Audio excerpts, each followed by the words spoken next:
Hello students, how are you guys? कैसे हैं सारे बच्चे? आई होप आप सभी लोग बड़े मस्त हो गए। तो चलिए हम शुरू करते हैं। क्या हमारे आसपास के पदार्थ शुद्ध हैं? इस चैप्टर में अब तक हम लोगों ने देखा है समांगी मिश्रण के बारे में, सांद्रता के बारे में हम जान चुके हैं बहुत अच्छे से। एक बार रिवाइज करते हैं एंड देन हम आगे बढ़ते हैं। सबसे पहली बात, मैं आपको हमेशा एक सबसे इजी वे में परिभाषा बताती हूँ सांद्रता की। सांद्रता यानी कि आप किसी भी विलायक की मात्रा में कितना विलेय घोल रहे हैं, दैट्स इट। या फिर किसी भी विलायक में कितना विलेय का मात्रा मिलाया जा रहा है, वही सांद्रता है।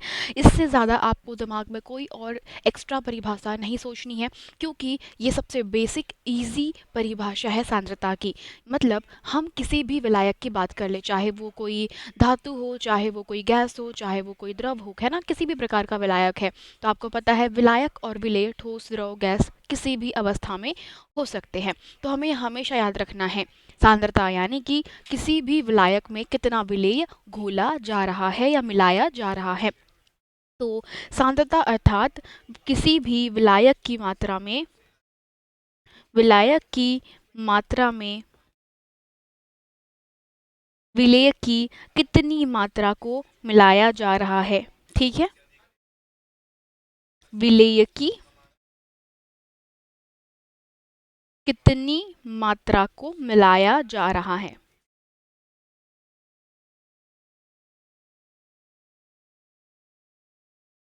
यही सांद्रता है। इसको हम थोड़ा सा और डिटेल में हम देख चुके हैं ऑलरेडी। संतृप्त विलयन, असंतृप्त विलयन हम देख चुके हैं, जहाँ पर हमें ऐसा लगता है कि विलायक में विलेय की मात्रा इतनी ज़्यादा हो गई है कि अब इससे ज़्यादा वो नहीं घुल सकता। एग्जाम्पल के लिए अब हम बात करते हैं किसकी?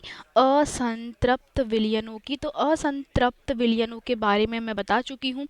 वैसे विलयन होते हैं जो जिनको आप लोग इनको ऐसे भी कह सकते हो कि अगर आप किसी विलायक में विलेय को घोल रहे हो और वो घुलते चला जा रहा है, तो आप हमेशा जानते हो कि एक लिमिट आती है कि अब इससे ज़्यादा हम किसी चीज़ को किसी भी विलायक में नहीं घोल सकते, तो वे संतृप्त कहलाते हैं। लेकिन अब हम मतलब हम बोलते हैं असंतृप्त विलयन, है ना। असंतृप्त और संतृप्त दो प्रकार के विलयन होते हैं। असंतृप्त जिन ऐसे विलयन जिनमें ऐसे विलयन जिसमें विलायक में और विलेय मिलाया जा सकता है, विलेय मिलाया जा सकता है। एग्जाम्पल के लिए, जैसे आप सभी लोगों को भूख लगती है ना, तो कई बार हम इतना ज़्यादा खाना खा जाते हैं कि हमारा पेट ओवर भर जाता है और कई बार हमारा पेट आधा खाली रहता है। तो समझिए बेटा, विलायक में हमारे सांद्रता के अंदर एक कॉन्सेप्ट है संतृप्त और असंतृप्त। असंतृप्त का मतलब कि अभी भी आपको भूख लगी है, आप अभी भी और खा सकते हो। यानी कि अगर मेरे पास में कोई विलायक है, तो विलायक में अगर कोई मैं पदार्थ को मिला रही हूँ, तो मैं जब तक के किसी भी विलायक में विलेय को मिला रही हूँ और वो विलेय घुलता जा रहा है, घुलता जा रहा है, घुलता जा रहा है, तब तक के वो असंतृप्त रहेगा। लेकिन एक कंडीशन ऐसी आएगी जब वो घुलना बंद कर देगा और जो भी हमारा विलायक है उसके अंदर अलग से दिखने लगेगा, ज़मीन पर वो या हमारे जो विलायक है उसके बर्तन की पेंदी में आपको दिखाई देने पड़ेगा, तब हम कहते हैं उसे संतृप्त विलयन। यानी कि अब हमारे पास में किस तरह का विलयन है? संतृप्त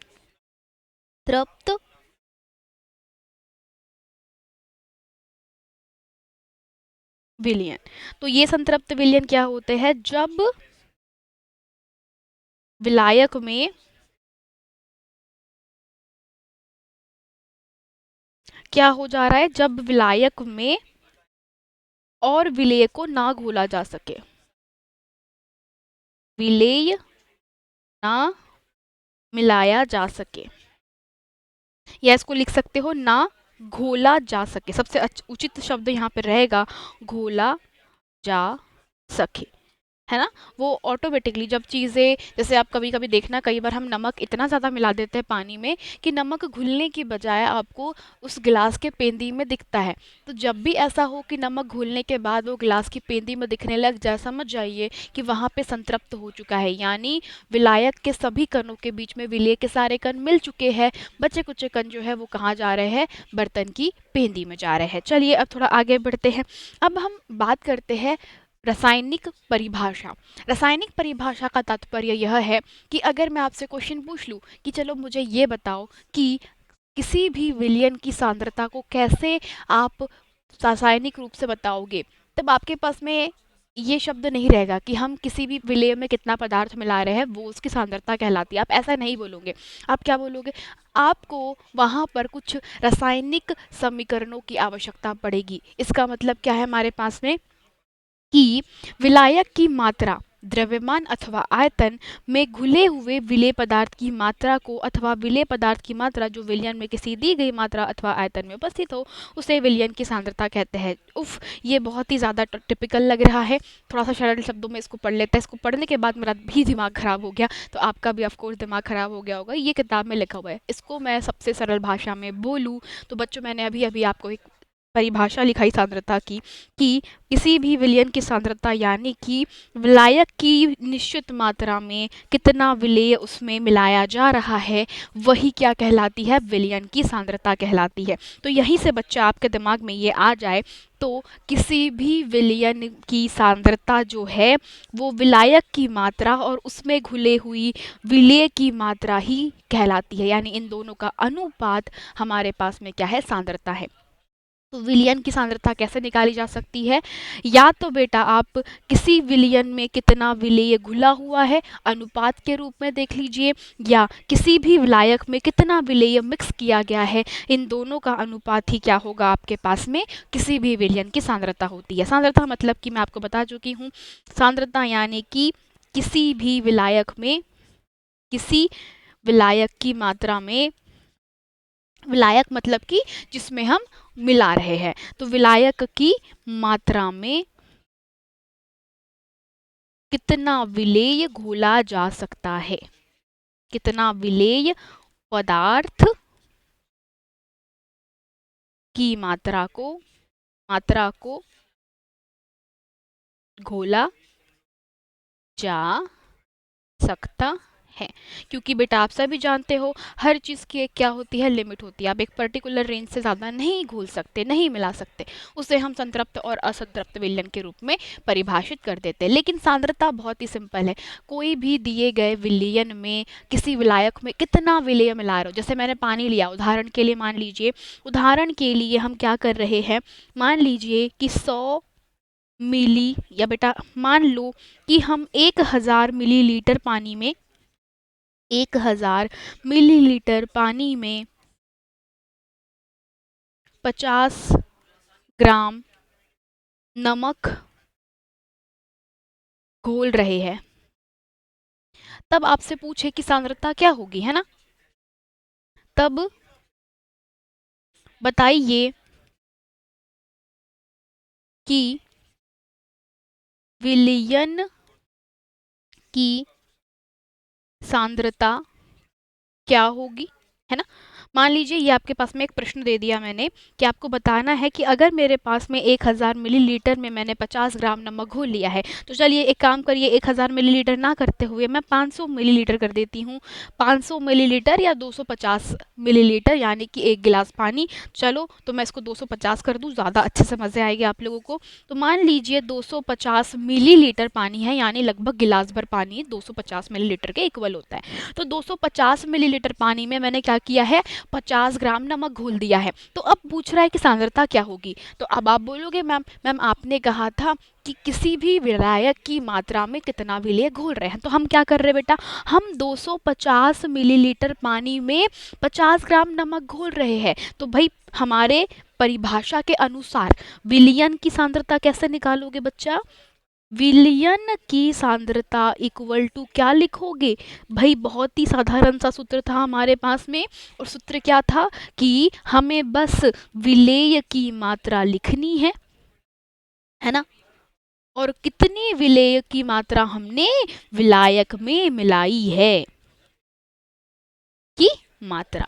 तो यहीं से क्या हो जाएगा तुम्हारे पास में, बहुत ही क्लियर हो जाएगा कि सांद्रता क्या होती है। तो यहाँ से बच्चा विलयन की सांद्रता, तात्पर्य क्या लिखोगे तुम, अतः लिख दोगे यहाँ पर। सांद्रता बराबरी से क्या होगा, जरा लगाओ गणित अपना। अब गणित तो सबको लगाना आता है। कितनी है विलेय की मात्रा, यहाँ पर नमक को घोला जा रहा है, यानी यह क्या है, विलेय है। तो इसे हम लोग क्या बोलेंगे बेटा, यह विलेय है, यानी कि 50 ग्राम नमक की क्या है, मात्रा है, यानी कि विलेय की मात्रा। तो भाई ये क्या हो गया मेरे पास में, 50 ग्राम, मात्रक लिखना मत भूलना। तो 50 ग्राम ऊपर और नीचे क्या आएगा, 250 मिलीलीटर पानी। और ये क्या कहलाता है बेटा, इसको तुम लोग बोलोगे विलायक की मात्रा, है ना। विलायक कौन है, पानी। तो 250 ग्राम क्या है, विलायक की मात्रा। तो यहाँ से तुम्हारे पास में क्या आ जाएगा, बटे में 250 मिली लीटर। एक शून्य से एक शून्य कट गया, 5 एकम 5, 5 चौका 20, 5 25, तो 1/5 उत्तर आया। अतः बेटा विलयन की सांद्रता कैसे लिखोगे, इसको मैं इक्वल टू करके लिख देती हूँ, 1/5 ग्राम प्रति मिलीलीटर। अब ये क्या बताता है बेटा, इसका मतलब यह होता है अतः, इसका मतलब क्या है, इसका मतलब है कि मेरे पास में हर 5 मिलीलीटर में 1 ग्राम नमक मिला हो। जरा ध्यान से बेटा इसको समझो, क्या लिखा हुआ है मेरे पास में, हर 5 मिलीलीटर, किसका, ये किसका मात्रक है बेटा, मिलीलीटर जो होता है वो पानी को मापा जाता है ना। पानी के द्रव्यमान को हम जनरली मिलीलीटर में मापते हैं, लीटर में मापते हैं ना।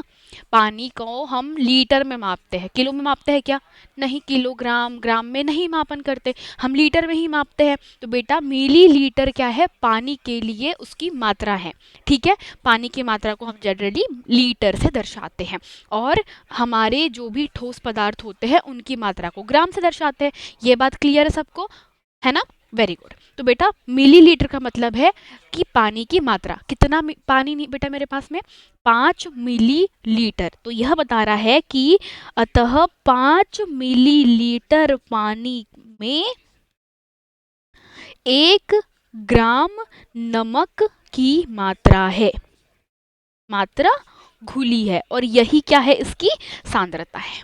सिंपल, समझ में आया बेटा, ये सिंपल सा उदाहरण था, एक बहुत ही प्यारा सा उदाहरण था समझने के लिए। अगर आपको ये समझ में आ गया तो बेटा आपको अगला जो मैं बताने वाली हूँ प्रतिशत, वो भी समझ में आ जाएगा। प्रतिशत में कुछ नहीं करते, गणित का बहुत सिंपल सा एक बेटा छोटा सा लॉजिक है, जब भी प्रतिशत आए 100 का गुना कर दो, यानी कि अगर मैं इसी में 100 का गुना कर दूंगी तो मुझे ये प्रतिशत मिल जाएगा द्रव्यमान के बटे में द्रव्यमान के माध्यम से, ठीक है।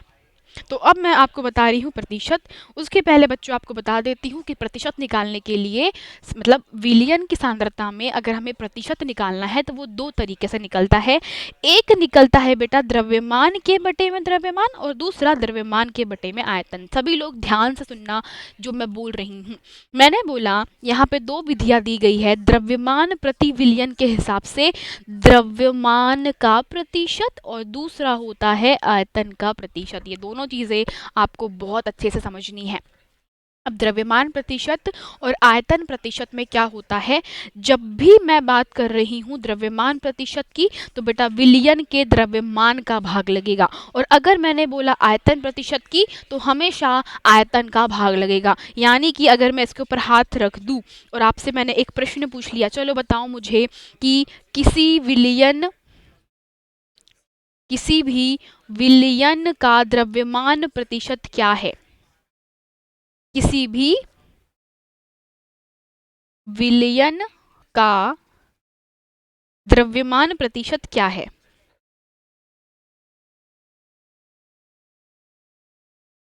प्रतिशत क्या है।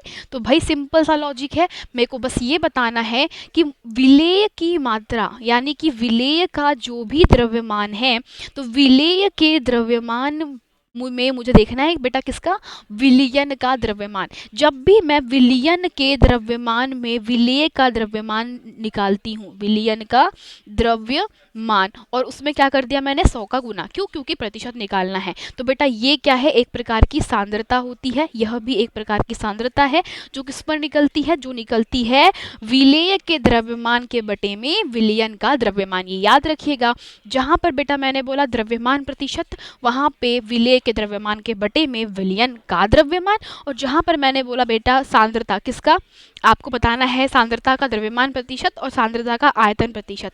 तो बेटा जब भी मैंने बोला आयतन प्रतिशत के लिए, तो हमेशा याद रखो मेरे को आयतन का भाग लगा देना है, यानी कि कितने आयतन में कितना विलेय मिला हुआ है, तो विलेय का द्रव्यमान बटे विलयन का आयतन। बहुत सिंपल है, सोचने का इतना दिमाग खपाने का ज़रूरत नहीं है बच्चा।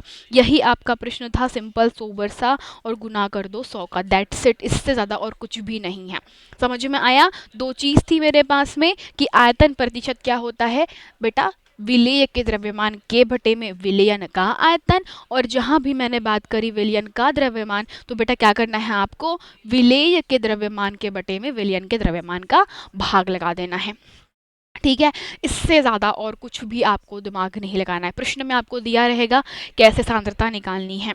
तो क्या होगा, सांद्रता दो प्रकार से निकलती है, एक द्रव्यमान प्रतिशत के रूप में और दूसरा आयतन प्रतिशत के रूप में। इसको एक उदाहरण से समझते हैं, जल्दी से आइए। मैंने ये आपकी एग्जाम्पल का उदाहरण लिया है और कहीं से कुछ नहीं लिया। चलो, बहुत आसान उदाहरण है, समझते हैं और करते हैं। प्रश्न को ध्यान से पढ़िए, क्या दिया है और कैसे निकालना है, सब कुछ अच्छे से हम लोग लिख लेते हैं। पहला, एक विलयन के 250 ग्राम विलायक, ये क्या है बेटा, विलायक की मात्रा में 40 ग्राम साधारण नमक विलेय है। तो भाई विलेय की मात्रा कितनी दी गई हमको, जल्दी से बताओ। विलेय की मात्रा कितनी है भाई, कौन बताएगा, 40 ग्राम, और वो क्या है, नमक, है ना। नमक क्या है मेरे पास में, विलेय है। और फिर क्या बोला है, विलायक, तो विलायक की मात्रा कितनी दी गई है, विलायक की मात्रा कितनी है, मात्रा विलायक की, और वो है 320 ग्राम। तो आप लोग देख सकते हो, ये रही विलायक की मात्रा और ये रही मेरे पास में साधारण नमक की मात्रा। और विलायक क्या है, जल है, प्रश्न में दिया गया है। सभी लोग ध्यान से प्रश्न को पढ़िए। एक विलयन के 320 ग्राम विलायक में 40 ग्राम साधारण नमक विलेय है। इसका तात्पर्य यह है कि मैंने पानी में नमक घोला है, यानी कि 350 ग्राम जल में मैंने क्या करा है बेटा, 40 ग्राम जल घोला है। अब एक बात ध्यान दीजिए, यहाँ पर बच्चा मात्रक क्या है, अभी मैंने आपको बताया मिलीलीटर और ग्राम्स के पदों में। अब जरा सभी लोग मात्रकों पर ध्यान दीजिए, यहाँ पर विलेय भी ग्राम में दिया गया है। ग्राम जो होता है वह द्रव्यमान का मात्रक होता है, नोट कर लीजिए बेटा, नहीं पता जिन बच्चों को उनको बता देती हूँ, नोट कर लो, ऊपर यहाँ पे नोट पॉइंट लिख लीजिए। ग्राम जो होता है और किलोग्राम होता है बेटा, वह द्रव्यमान के मात्रक है, ठीक है। और आपके पास में मिलीलीटर और लीटर जो होते हैं वह आयतन के लिए मात्रक होते हैं,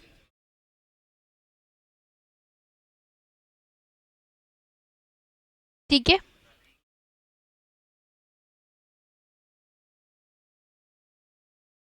ओके, चलो, तो अब मेरे पास में प्रश्न बहुत सिंपल सा है। प्रश्न यहाँ बोला है कि मुझे यह बताइए कि इस विलयन की सांद्रता क्या होगी। अब मुझसे सिर्फ इतना सा बोला है भाई कि विलयन की सांद्रता प्रतिशत में निकालना है, प्रतिशत में निकाल देंगे, ठीक है। विलयन की सांद्रता प्रतिशत में निकाल लेंगे हम लोग। अब प्रतिशत में क्यों निकालना है, क्योंकि मैं बता देती हूँ बेटा, जनरली हम लोग क्या करते हैं, प्रतिशत में ही इसे फाइंड आउट करते हैं। तो सांद्रता का सूत्र क्या होता है, हम सभी जानते हैं, विलयन की सांद्रता मतलब कि क्या होती है भाई, जल्दी से बताइए, प्रतिशत में कितनी हो जाएगी, जल्दी से बोलो। विलेय का द्रव्यमान के बटे में विलयन का द्रव्यमान गुना सिंपल। अब प्रॉब्लम है मेरे पास में कि मुझे विलेय का द्रव्यमान पता है लेकिन विलयन का द्रव्यमान नहीं पता। सभी लोग जरा ध्यान से देखो, मुझे विलेय का द्रव्यमान पता है लेकिन मुझे विलयन का द्रव्यमान नहीं पता है। सूत्र के हिसाब से पता है क्या? नहीं। तो सबसे पहला काम है हमारे पास में विलयन का द्रव्यमान निकालना। तो मैं यहाँ पर आपको बता देती हूँ बेटा, विलयन जो होता है वह किससे मिलकर बना होता है? वह विलायक में विलेय को मिलाया जाता है। तो किसी भी विलायक में जब हम लोग विलेय को मिक्स करते हैं ना, तब क्या बनता है हमारे पास में? विलयन प्राप्त होता है। तो भाई सिंपल सा लॉजिक है यहाँ पर कि विलयन बराबरी से जब भी किसी विलायक में कितना विलयन मिला रहे हैं वो विलयन है। तो विलयन की मात्रा मुझे निकालनी है। मुझे क्या करना है? मुझे विलयन का द्रव्यमान चाहिए। तो भाई क्या हो जाएगा मेरे पास में द्रव्यमान? जल्दी से बोलो। विलायक की मात्रा कितनी दी गई है? वो दी गई है मेरे पास में 320 ग्राम, प्लस विलेय की मात्रा कितनी है? 40। तो 40 को बेटा जोड़ देंगे, कितना आ गया? ये हो गया 360 ग्राम्स। तो विलियन कितने ग्राम्स का बना? 360 ग्राम का। चलिए, तो अब सीधा मैं यहाँ पर लिख देती हूँ, अतः सांद्रता प्रतिशत कितना हो जाएगा? विलेय का द्रव्यमान है मेरे पास में 40 डिवाइडेड बाय 360 मल्टीप्लाई बाय 100, है ना। मैंने कुछ नहीं किया, मैंने बस बेटा जहाँ जहाँ पे विलेय का द्रव्यमान था, विलयन का द्रव्यमान था, उनका आपस में भाग लगा दिया। तो अब यहाँ से आप कैंसिल आउट कर दो। 4 एकम 4, 4 नम 36, 9 से 100 कितनी बार कटता है? 9 एकम 9, बच गया एक, फिर से 9 एकम 9, फिर बच गया एक, और ये रिपीट चलते रहेगा। दशमलव आप लोग इतना तो गणित आता होगा, ठीक है। तो 11.1%। इसका मतलब यह है कि प्रति 100 ग्राम बेटा, प्रति 1000 ग्राम में हमारे पास में कितना विलयन मिक्स है? 11 मतलब 111 ग्राम्स मिक्स है, ठीक है। आप लोग इस तरीके से भी लिख सकते हो उसको, सिंपल। ओके, यानी कि मेरे पास में 90 ग्राम्स में लगभग अप्रोक्सीमेट 1 जो प्रतिशत है वो मिक्स है। इस तरीके से लिखा है। अतः विलयन की सांद्रता कितनी है?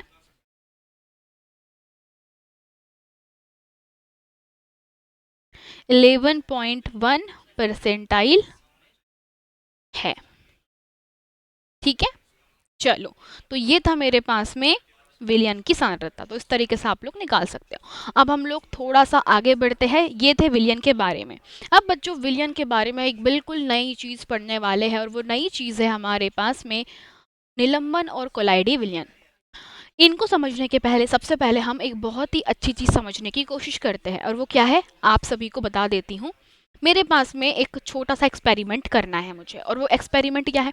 एक्सपेरिमेंट बहुत सिंपल सा है। मैंने क्या किया? कॉपर सल्फेट के क्रिस्टल लिए। सभी लोग जानते हैं कॉपर सल्फेट के क्या है मेरे पास में, ये सभी के सभी मेरे पास में कॉपर सल्फेट के क्रिस्टल है, यानी कि नीला थोथा तुम बोलते हो इसको, नीला थोथा, या CuSO4 भी बोलते हो इसको। CuSO4 के क्या है बेटा? ये क्रिस्टल है। तुम इन क्रिस्टल को जैसे ही पानी में डालोगे तो बेटा पानी में मिलाने पर ये क्रिस्टल बहुत अच्छे से मिल जाते हैं।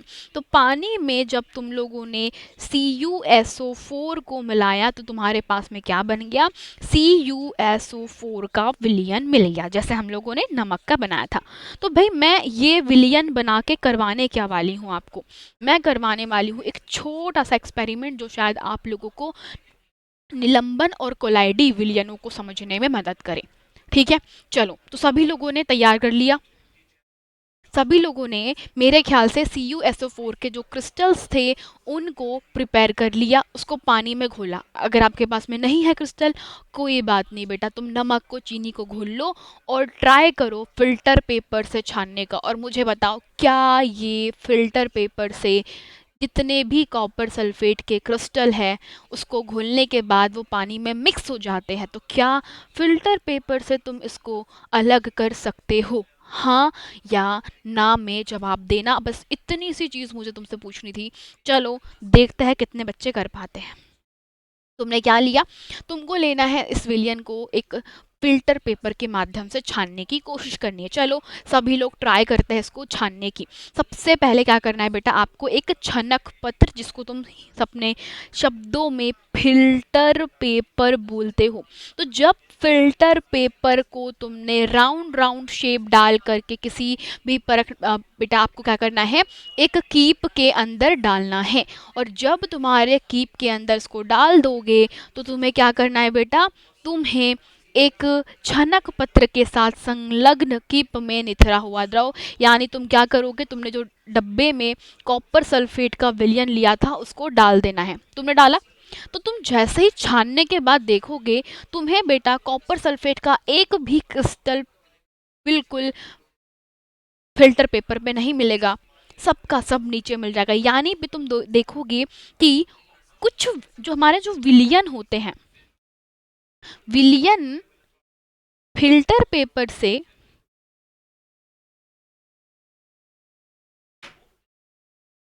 विलियन जो है फिल्टर पेपर से क्या कर पाते, विलियन जो है फिल्टर पेपर से बिल्कुल भी विलेय को पृथक नहीं कर पाते, पृथक नहीं कर पाते। यानी कि बहुत सिंपल सी चीज़ है, मेरे पास में जब भी विलयन को किसी फिल्टर पेपर में मैं डालूंगी तो वो विलेय को पृथक नहीं कर सकते। तो फिर क्या करेंगे, चलो आपको बता देती हूँ बेटा। तो अब यहाँ पे कुछ ऐसे विलयन भी होते हैं जो कि समांगी मिश्रण नहीं होते हैं। याद रखिएगा, समांगी नोटिस कर लीजिए, बेटा नोट कर लीजिए, आप लोगों को बता देती हूँ। मैं आपको एक बहुत ही इंपॉर्टेंट पॉइंट बता रही हूँ, शायद ये आप लोगों को याद रखने में मदद करे कि सभी समांगी मिश्रण जो होते हैं ना, सभी समांगी मिश्रण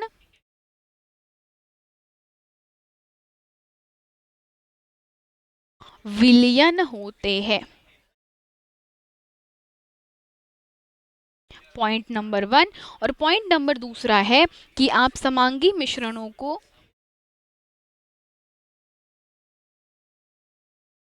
फिल्टर पेपर से अलग नहीं कर सकते,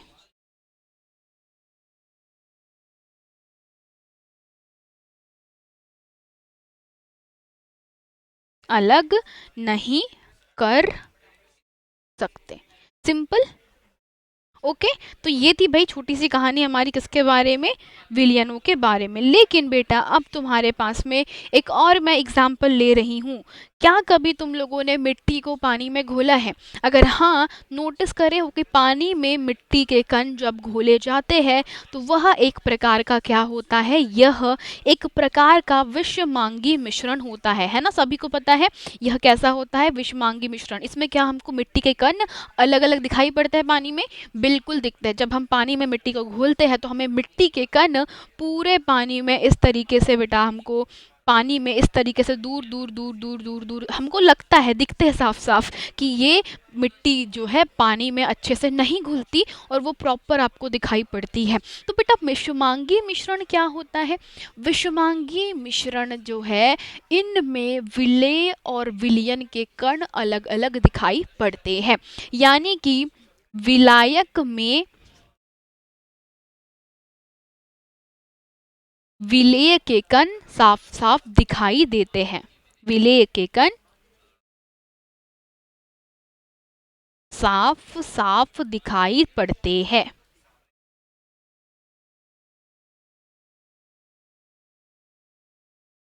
तो बेटा इन्हें क्या बोलते हैं हम लोग, एक प्रकार का ये क्या होता है, विषमांगी मिश्रण होता है। तो मैं अभी आपको विषमांगी मिश्रण के ऊपर क्यों फोकस करवा रही हूँ, क्योंकि बेटा जो हमने विलयन पढ़ा वो एक प्रकार का समांगी मिश्रण होता है, और मैं आपको बता चुकी हूँ समांगी मिश्रण क्या होता है। जब भी आप दो पदार्थों को मिक्स करोगे तो कोई भी पदार्थ आपको अलग नहीं लगेगा, आपको लगता है कि यार वो एक ही जैसा है, और मैंने आपको बहुत सारे उदाहरण दे दिए हैं। लेकिन अब आपके सामने कुछ ऐसे मिश्रण भी होते हैं जिसमें कण अलग अलग दिखाई पड़ते हैं। तो इस प्रकार के विलयन को क्या कहा जाता है, तो उसके बारे में हम बात कर रहे हैं बेटा। सबसे पहली चीज़ आप लोगों को बता देती हूँ कि जब भी मैं किसी विलायक में विलेय को मिला रही हूँ और उसके कण आपको दिखाई पड़ रहे हैं अलग अलग अलग अलग, जैसे कि मिट्टी में पानी को मिलाना है ना, पानी में मिट्टी को मिलाना। तो आपने कभी नोटिस करा है कि कुछ थोड़ी देर बाद बेटा जब मिट्टी भारी हो जाती है, अगर आपने मिलाया मिक्स करा और मिट्टी जो होती है हमारी वो क्या हो जाती है, नीचे की ओर जम जाती है। तो इस तरीके से बच्चा आप सभी लोग देख सकते हो कि तली में क्या हो गई है, हमारे पास में तली में मिट्टी बैठ गई है। तली में मिट्टी जो है वो कैसी हो गई है, बैठ गई है। और इसी रीज़न के कारण, इसी कारण बेटा आप लोग क्या बोलोगे कि हमारे पास में हमारा जो भी बर्तन होता है उसमें पदार्थ मतलब पानी अलग दिख रहा है, मिट्टी अलग दिख रहा है। सेम टू सेम अगर आपके पास में मैंने चौक का चूरन दे दिया तो क्या चौक का चूरन मिक्स होता है पानी में? हाँ या ना में जवाब दो जल्दी जल्दी से, जल्दी जल्दी से। क्या चौक और पानी को मिक्स किया जाता है? तो मुझे यह बताइए, क्या यह पानी में आपस में मिलते हैं या नहीं मिलते हैं? ये किस प्रकार का मिश्रण बनाते हैं, समांगी विषमांगी? जल्दी से बताइए। ऑफ कोर्स बच्चों, ये समांगी मिश्रण नहीं बनाते, ये बनाते हैं एक प्रकार का विषमांगी मिश्रण। और ये विषमांगी मिश्रण का तात्पर्य होता है कि हमें जो अवयव होते हैं यानी कि विलेय और विलायक के कण अलग अलग दिखाई पड़ते हैं। इसमें विलायक और विलेय के कण अलग अलग दिखाई देते हैं। तो इसे क्या बोलते हैं हम लोग? विषमांगी मिश्रण बोलते हैं। और इसी प्रकार के बेटा जो विषमांगी मिश्रण होते हैं, इन विषमांगी मिश्रण को हम बोलते हैं निलंबन। सिंपल सी भाषा, सिंपल सी परिभाषा है बेटा। ऐसे मिश्रण जो कैसे होते हैं, विषमांगी मिश्रण होते हैं। यही इसी प्रकार के जितने भी विषमांगी मिश्रण होते हैं, इन विषमांगी मिश्रणों को हम क्या बोलते हैं? इन्हें ही हम बोलते हैं नीलंबन, है ना। हम क्या बोलते हैं बेटा? इसको हम लोग बोलते हैं नीलंबन। ठीक है, चलो तो भाई अब हम थोड़ा सा और परिभाषा को तो पढ़ ही चुके हैं, अब हमारे जो निलंबन है उनके गुणधर्म के बारे में जान लेते हैं। तो बेटा निलंबन के गुणधर्म समझ लो। पॉइंट नंबर 1, ये एक प्रकार का विषमांगी मिश्रण होता है। ऐसे मिश्रण जिसके अंदर क्या होता है बेटा, हमें कोई भी प्रकार के जो अवयव के कण होते हैं वो एक जैसे नहीं दिखते, अलग अलग दिखाई पड़ते हैं। जैसे कि पानी में तुम रेत को मिला दो, पानी में तुम रेत के बारीक बारीक कणों को मिक्स कर दो, या तुमने फिर पानी में मिट्टी को मिला दिया, पानी में चौक को मिला दिया, है ना। तो ये सब क्या होते हैं? एक प्रकार के विषमांगी मिश्रण होते हैं। ये कण आंखों से दिखते हैं, ऑब्वियस सी बात है। जब तुम चौक को पानी में मिलाते हो, जैसे मान लो ये पानी है, ठीक है, इसमें तो पानी भर देती हूँ मैं क्योंकि तुमको भरोसा नहीं होगा अगर मैं ऐसे मिला दूंगी। तो मान लो कि ये पानी है और ये पानी के अंदर तुमने किसको मिला दिया है बेटा? मान लो कि मिट्टी को या फिर चौक के कणों को मिक्स करा है। तो ऑलवेज आप लोग एक चीज़ पाओगे कि इस बर्तन में आपको, मान लीजिए अगर चौक मिला दी है, तो आपको चौक के कण बेटा कुछ इस तरीके से दिखाई पड़ेंगे। ठीक है, आप सभी को चौक के जो कण है बेटा वो इस तरीके से दूर दूर दूर दूर दूर दूर दूर दूर दिखाई पड़ेंगे। इस तरीके से आप लोग देख सकते हो। तो जब भी इस प्रकार का मिश्रण आपने कहीं देखा तो इसे हम लोग क्या बोलते हैं बच्चा? इसे हम लोग निलंबन कहते हैं। ठीक है, ये एक प्रकार का विषमांगी मिश्रण होता है। और जितने भी बेटा विषमांगी मिश्रण होते हैं, ये विषमांगी मिश्रण ही क्या है आपके पास में? निलंबन है। सिंपल। चलिए, अब बेटा मैं एक पॉइंट की बात कर रही हूँ। ये निलंबन जो हमारा होता है इसमें प्रकाश की किरण को फैला देते हैं जिससे उसका मार्ग दृष्टिगोचर हो जाता है। अगेन बेटा मैं ये वाले पॉइंट आपको अभी नहीं पढ़ाऊंगी, अगर मैं आपको ये पढ़ा दूंगी आपका दिमाग घूम जाएगा, आपको समझ में नहीं आएगा। जस्ट वेट, मैं अभी थोड़ी देर बाद आपको टिंडल इफेक्ट पढ़वाने वाली हूँ, उसके पश्चात हम लोग इसको आगे क्या कर लेंगे? कवर अप कर लेंगे। ठीक है, जब मैं आपको टिंडल इफेक्ट पढ़ाऊंगी तब मैं आपको ये वाला पॉइंट बहुत अच्छे से एक्सप्लेन करूंगी, निलंबन और कोलाइडी विलयनों के बारे में। फिर बच्चों जब हम इसे शांत छोड़ देते हैं तब ये कण नीचे की ओर बैठ जाते हैं, यानी आप लोगों ने देखा कि कितने अस्थायी होते हैं। विलयन स्थायी होते हैं जबकि निलंबन अस्थाई होते हैं। अगर आपसे कोई पूछे तो बेटा हम लोगों ने देखा कि विलयन जो होते हैं बड़े ही स्थाई होते हैं। स्थाई कैसे होते हैं? जैसे तुम लोगों ने अगर नमक को घोल दिया तो क्या ऐसा होता है कि नमक घुलने के बाद वो जमीन में तली में बैठ जाता है? नहीं बैठता, वो पानी में मिला रहता है। लेकिन अगर तुमने क्या बनाया है, निलंबन बनाया, जैसे चौक, मिट्टी इत्यादि को तुम घोलोगे ना तो हमेशा तुम्हारे पास में क्या होगा, जो निलंबन होगा वो क्या मिलेगा बेटा, निलंबन हमेशा अस्थाई होता है, यानी कि थोड़ी थोड़ी देर में वो क्या हो जाता है, बैठ जाता है। ठीक है, चलो।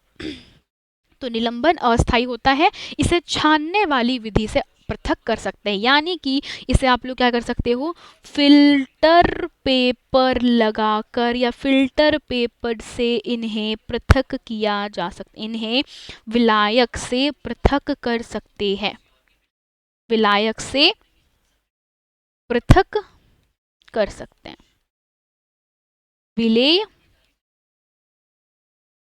फिल्टर पेपर से विलायक से विलेय पृथक कर सकते हैं।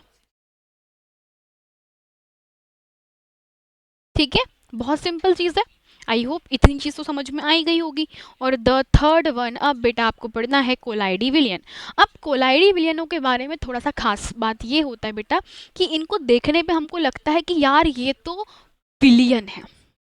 क्या लगता है हमको, हमको ये लगता है कि जब भी हम कोई ऐसा विलियन बना रहे हैं जिनको देखने पे लगता है कि यार ये तो विलियन ही है, मतलब इसमें पानी मिला हुआ है। बड़े हमको, जैसे मैंने आपको एकदम शुरू में एग्जांपल बताया था, दूध में पानी को मिलाना है ना, दूध वाले भैया पानी को मिला देते हैं तो उसको हम लोग मिश्रण बोलते हैं। लेकिन कैसा मिश्रण मिश्रण है ये, तो बेटा जब भी दूध, वसा, तेल जैसे मिश्रण को हम मिक्स कर देते हैं तो यहाँ पे बनता है कोलाइडी विलियन।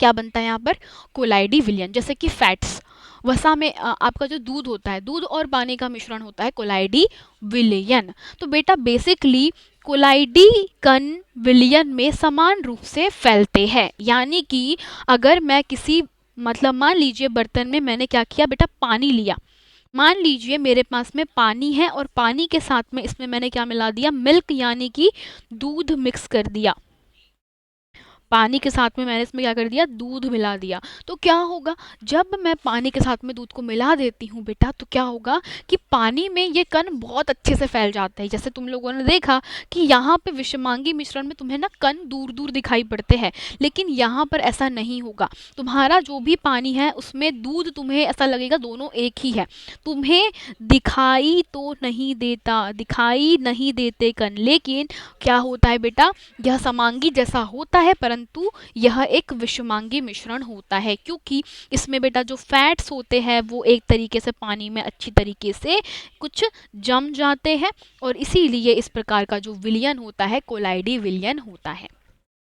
ठीक है, लेकिन इनके कणों का आकार बहुत ज़्यादा छोटा होता है जिसके कारण हम इनको देखते नहीं हैं।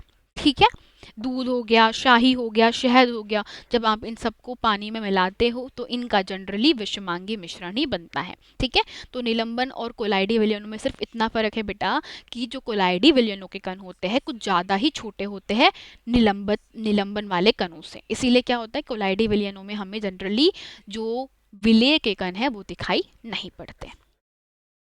इनके गुणधर्म हम लोग देख लेते हैं और फिर मैं आपको एक बहुत अच्छा सा उदाहरण बताऊंगी किस तरीके से कोलाइडी विलयनों को, निलंबनों को और विलयनों को अलग किया जाता है। ठीक है, तो कोलाइड जो होते हैं एक प्रकार का विषमांगी मिश्रण है। कोलाइड के कणों का आकार इतना छोटा होता है कि हम ये आंखों से तो नहीं देख पाते, ये इतने बड़े होते हैं कि प्रकाश की किरण को फैला देते हैं। अगेन बेटा ये प्रकाश की किरण वाला का जो बात है मैं आपको इसलिए नहीं बताना चाहती क्योंकि ये बहुत ही प्यारा सा इफेक्ट है जिसे हम लोग टिंडल इफेक्ट करते हैं, उसके ऊपर डिपेंडेंट होता है, तो मैं उसको पहले पढ़ाऊंगी देन आपको बताऊंगी।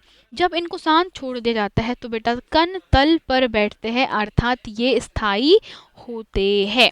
यह छानन विधि द्वारा पृथक नहीं किए जा सकते परंतु एक विशेष विधि जिसे हम अपकेंद्रीकरण कहते हैं उसके द्वारा पृथक किए जा सकते हैं। यानी अपकेंद्रण विधि में बेटा जैसे आप लोगों को पता होगा हम क्या करते हैं, किसी भी चीज़ को इस तरीके से घोलते हैं, इस तरीके से मिक्स करते हैं कि उसमें जो मलाई मलाई होती है वो अलग हो जाता है, पानी उसमें अलग हो जाता है। जैसे आप लोगों ने सुना होगा दही से हम छाछ और जो मक्खन होता है उससे अलग करते हैं अपकेंद्रण विधि से। बिल्कुल मिक्सर जैसे होता है, उसमें बहुत तेजी से इसको फेंटा जाता है और उसके कारण बेटा इनके जो कण होते हैं अलग अलग हो जाते हैं।